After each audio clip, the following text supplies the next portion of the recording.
Yung good morning guys. So dito kami pumalakot ni Papa sa White Sand Bar.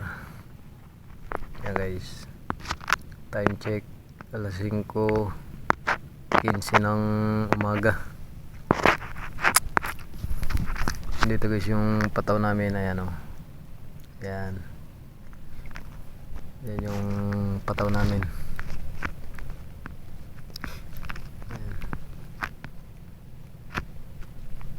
Maya na namin to hihilahin yung lambat namin.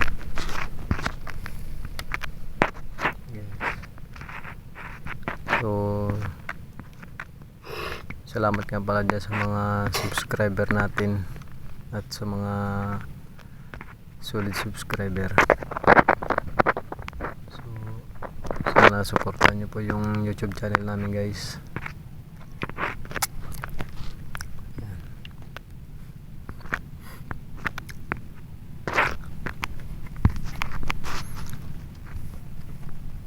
So nandun pala yung sa amin doon sa unahan, siguro mga 10 minutes kung dito lang kami dadaan, pero kanina na madilim pa dito kami dumaan papunta dito. Diyan kami dumaan kasi ngayong umaga guys is low tide. Medyo matagal-tagal pero pag low tide guys dito kami dumadaan siguro mga 30 minutes. Yan. Pero kung high tide dito lang kami dadaan sa gilid sa papunta sa bahay namin. Diyan siguro mga 10 or 15 minutes, mga ganyan. Yan.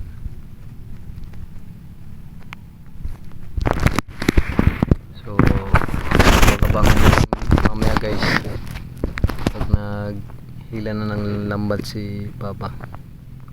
Ayan. So let's go.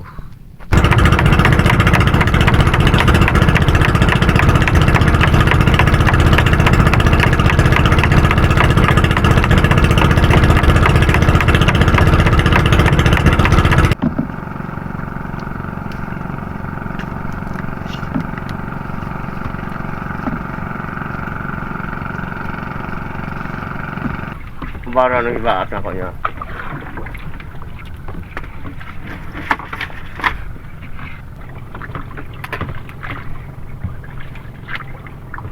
Wih, sorry.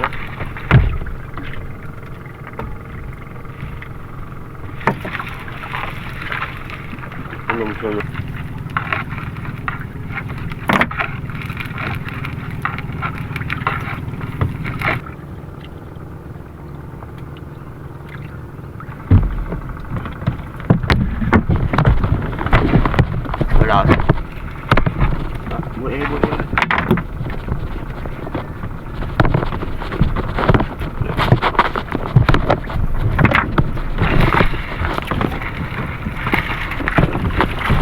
See?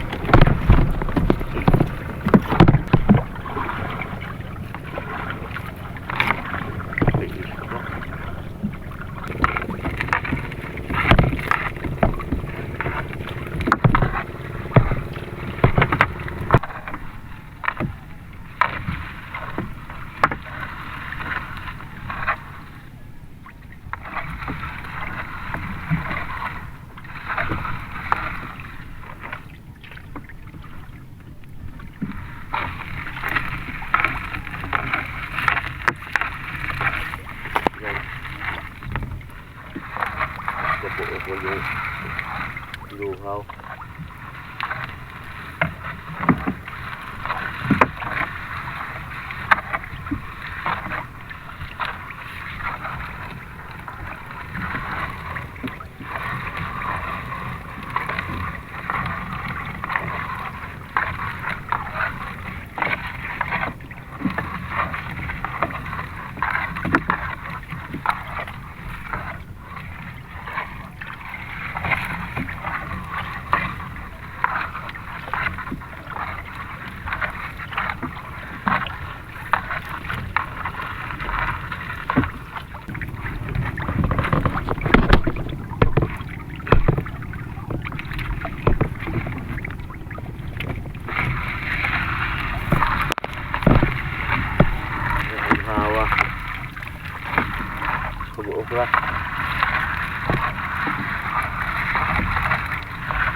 nakita yung meron ko bang tayo. So yun guys, ito yung huli namin ni Papa. Ayan. Ayan guys, puro hinok. Pauwi na kami guys. So nandun na nga pala yung mga bayaw ko. Dito sila naka-area. Dyan. Dito sila naka-area. So ngayon pauwi na sila, siguro nakakuha sila ng isda. Ayan guys.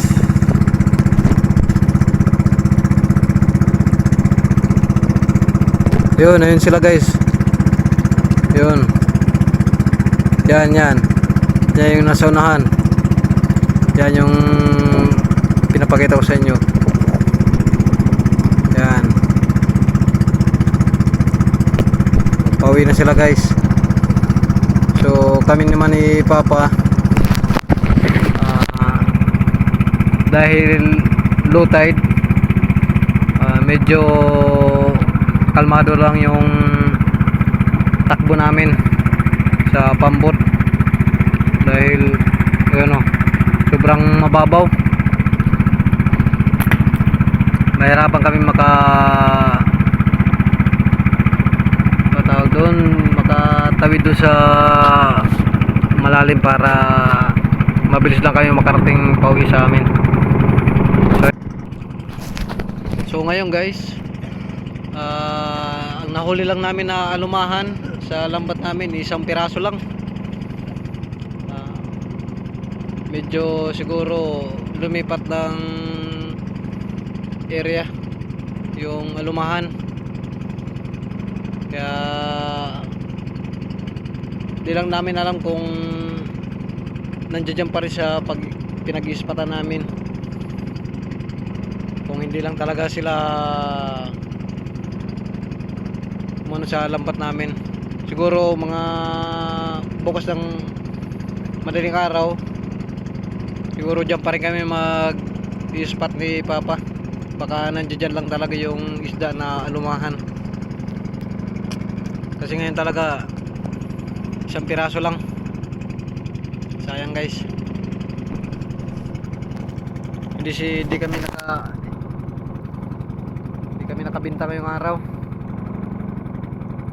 Tama lang yung pangulam.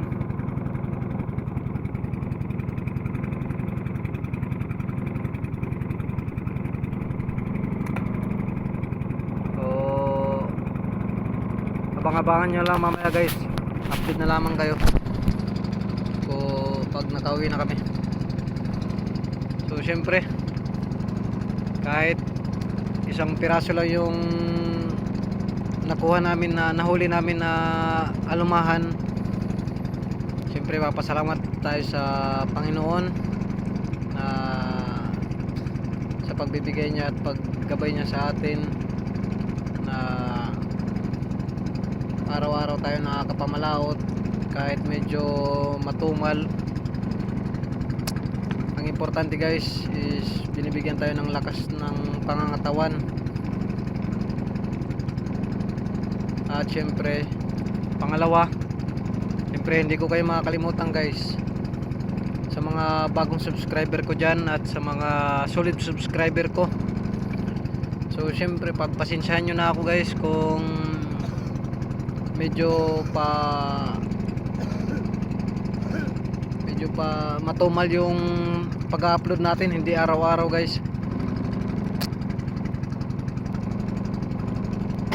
Ulitin ko pa rin guys na wala pa rin tayong sariling cellphone, kaya tayo nakadala ngayong araw dahil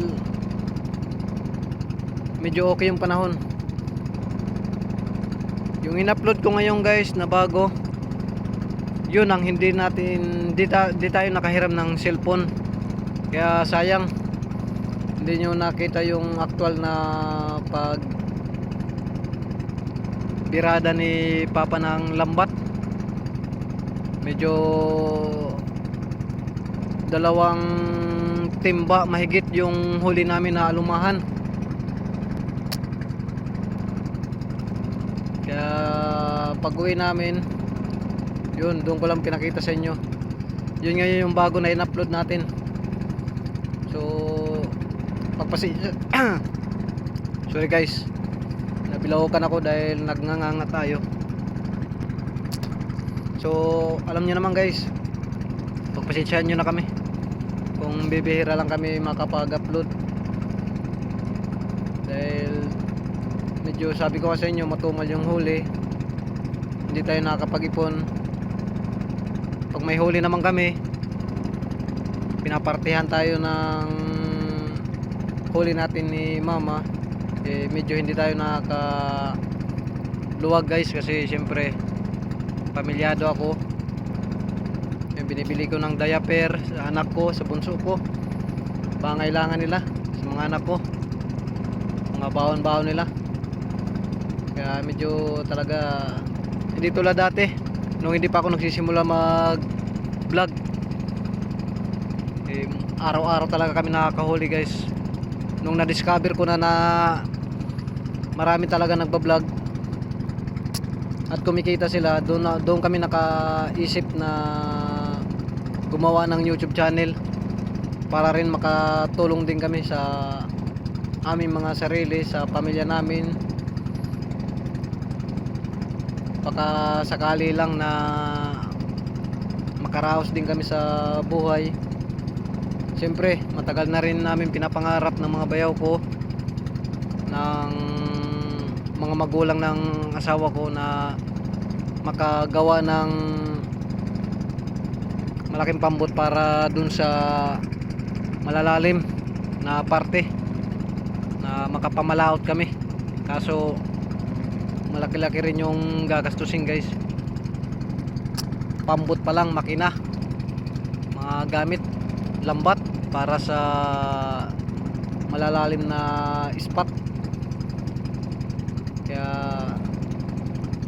nagtsatsaga lang pero matagal-tagal na rin kami gustong gusto talaga na magkaroon ng ganyan na panagat.